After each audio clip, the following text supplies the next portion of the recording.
So moving over to video number 2 now, so I'm just going over your comments on my last video about autism levels. So one of you says, I believe atypical autism was diagnosed if you didn't meet the exact criteria for autistic disorder and the exact criteria for Asperger's, that's DSM-4 profiles. People diagnosed with atypical autism usually have a profile that look like a mixture of the two. You're right in saying that it is sometimes called PDD-NOS, that's pervasive developmental disorder, not otherwise specified. Yeah, basically where, I think, yeah, that's a good explanation for it actually, like where you're kind of between profiles, so like maybe, and this is how it's diagnosed in the past, they don't use these descriptors anymore now, it's all under autism spectrum disorder.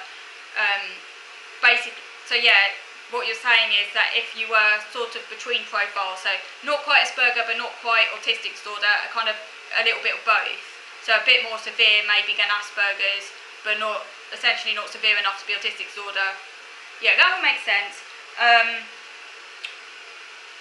So you're right sometimes saying, although it does seem to me, going by what I've googled, that PDD-NOS does seem to be a little bit of a catch-all diagnosis, where people with very different profiles seem to be diagnosed with it, which is interesting as well. You're right in saying that it's sometimes called PDD-NOS. They may have given you a diagnosis of atypical autism versus Asperger's due to Asperger's being seen as a mild form of autism at the time, which is obviously a myth. Yeah, so it could have been, because it's such a long time ago now, I mean this was back in 2008, but I do vaguely remember them saying something along the lines that autism sounds more serious or something, so like putting autism down kind of essentially looks better in terms of like getting support, because that was at the time when Asperger's was still used and Asperger's was still seen as like a very mild kind of quirky diagnosis. So that might be part of the reason as well why they diagnosed me with atypical autism as well. That could have actually been one of the reasons. I've seen some of your other videos and it sounds to me like you may not have fit the mild stereotype. Correct me if I'm wrong, but from watching your videos, it sounds to me like you've had prominent and noticeable autism-related traits challenges since a very young age, which was seen as less typical in Asperger's, yet had seemingly good normal speech language development, therefore didn't meet the DSM-4 autistic disorder criteria, including a diagnostic label of high-functioning autistic disorder, which was sometimes given, hence the diagnosis of atypical autism.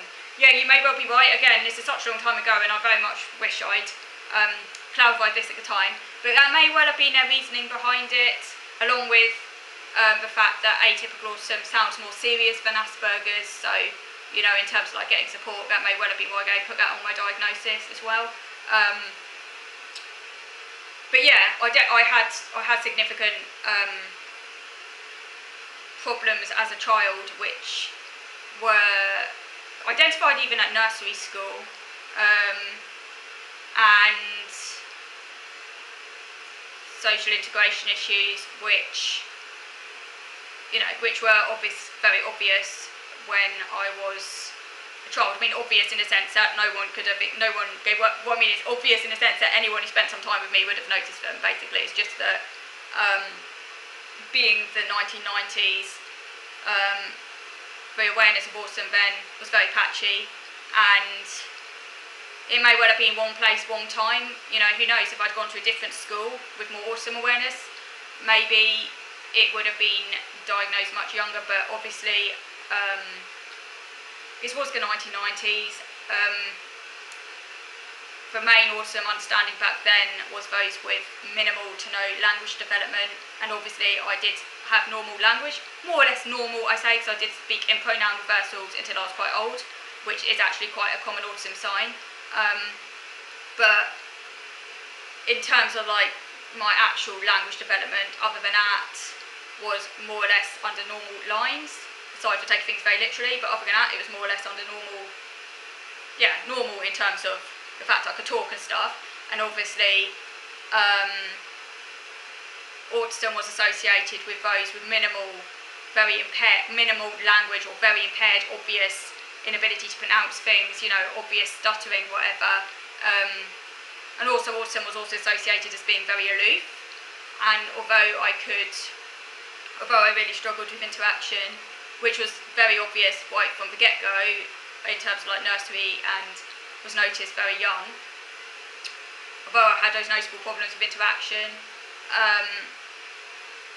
because I wasn't aloof, like I did try to interact, but in a very inappropriate, full-on way. Again, that is actually very common in autism, but the understanding back then was that autistic people were very aloof, like completely not in the, what's the word? Yes, the idea, that an autistic person would be very quiet and distant and not engaged and that stuff. And that wasn't me. I was very active. I was very out there, but very inappropriate. That was the active but odd kind of profile. But yeah, I mean, it was very obvious. So that might, like I couldn't mask. I didn't mask or anything. So that might well be why atypical autism, because I had those also more in a way of cognitive challenges as well, like with cognitive assessment I had at school, which maybe was a bit more like in a way of severe than what you'd expect for someone with, say, Asperger's, but obviously because I could talk, I also wasn't classic, so that may also be why that kind of catch-all, kind of piggy in the middle diagnosis of atypical autism, that may well be the reasoning for that. But obviously I was diagnosed in 2008, and but that could be, so I don't know, because I didn't ask, which I wish I had done, but yeah, that could well have been one of the reasons for that.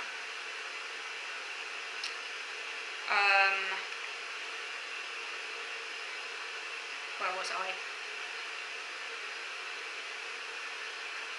Yeah, as you say, it doesn't really matter anymore, as it's all ASD, autism spectrum disorder. You clearly struggle a lot more than people diagnosed as level 1. So I hope you get level 2 put on your records and get some support. So thanks for that. So next commenter now. I have a PDD-NOS diagnosis, has some pretty obvious features in childhood, but pretty mild now. Psychiatrist worded my son's childhood diagnosis pre-2013 as Asperger's autism. He spoke well and needed support from the special needs department and specialists.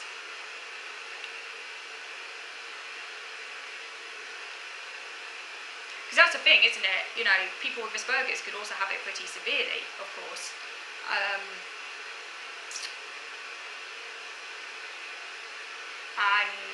And I think that's the thing, again, coming back to these, and it sounds obviously like your son, obviously, by the sounds of it, also pretty severe. So it does make me wonder, how these labels are used for different diagnoses. It might really very much depend on who assesses you and their knowledge of autism as well. This can be quite arbitrary. Like I say, you were diagnosed PDD-NOS. If you're diagnosed in the UK by a different assessor, it's possible you would have received a diagnosis of ASD, Because by the sounds of it, you are autistic. By the sounds of it, I mean, certainly more than these influences. I'm just going to turn this down a minute. I'll just be back a sec.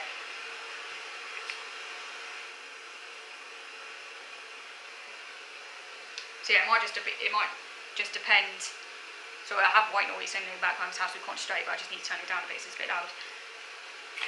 If you can hear a shh, that's what it is, but I do need it to concentrate. I can't concentrate without it, so apologies if it's annoying. I can only do videos with that on, so yeah, it's one of my autism rigidities. So I do apologise if it's difficult for you, but I just need to have it on. But yeah, like I say, if you went to see another assessor, it is possible they would have diagnosed you with ASD.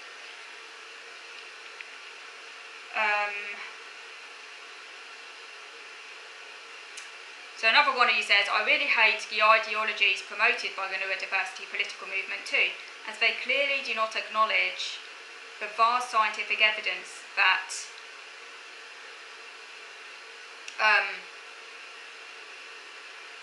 that at an extreme level where impairment occurs, these conditions come with innate harm, irrespective of society. It can lead administrations with power to reduce accommodations as gifts or differences can be interpreted as not deserving of help.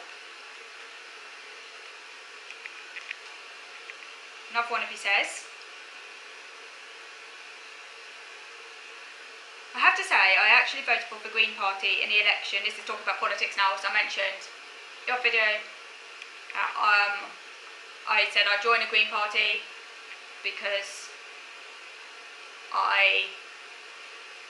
they're the party that's like closest to my values. So what she says, I have to say, I actually voted for the Green Party in the election, even though I feared they wouldn't win in this area, but after reading a manifesto, I just really struggled to vote for Labour. I sometimes find other people's autism experiences a bit alienating, as they seem so accomplished in ways I can't imagine to be. For example, in one group I attend online, there was a person who has autism and ADHD, which I would have imagined would make someone more disabled, but who runs 2 businesses, as well as doing coaching, is married with kids, and who doesn't seem to have any RRBs. That's, for those who don't know, that's rigid repetitive behaviours, I think it stands for, and who has been high masking since she was a very young child.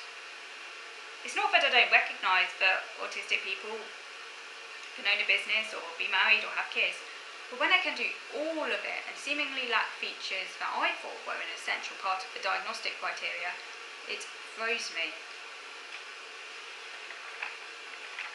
Yeah, thanks for sharing that. I can very relate to that, what you just said, completely. Indeed, alienating is the right word, I think. I do find that myself. I've attended a number of different autistic groups over the years, and they do vary quite a lot in the makeup of the people who attend. Some groups I've attended where there are people there that I do relate to. You might not have exactly the same experience, obviously, but other people there say you've never been able to hold down a job, or if they have held a job, haven't been that successful at it, or it hasn't, they've met with great difficulties in that area,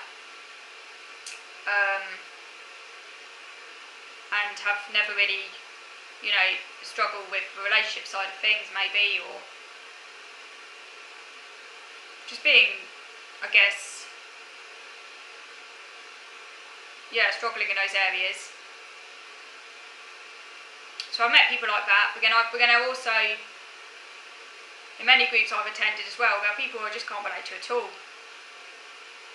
Like, there was one group I attended where there was someone there with ADHD, and who was also autistic, although I'm not sure if they were diagnosed yet, but they considered they were autistic, and they were, or thought they might be autistic. And I think we're trying to get diagnosed, I can't quite remember, but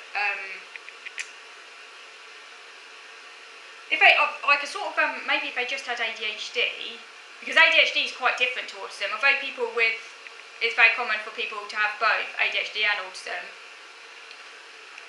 Lots of ADHD is quite different to autism if someone is just ADHD. So someone who just has ADHD often might be very, very kind of out there, possibly, depending on how their ADHD presents, obviously, because it presents differently at different people. But say if they have like a very kind of hyperactive variant, they may well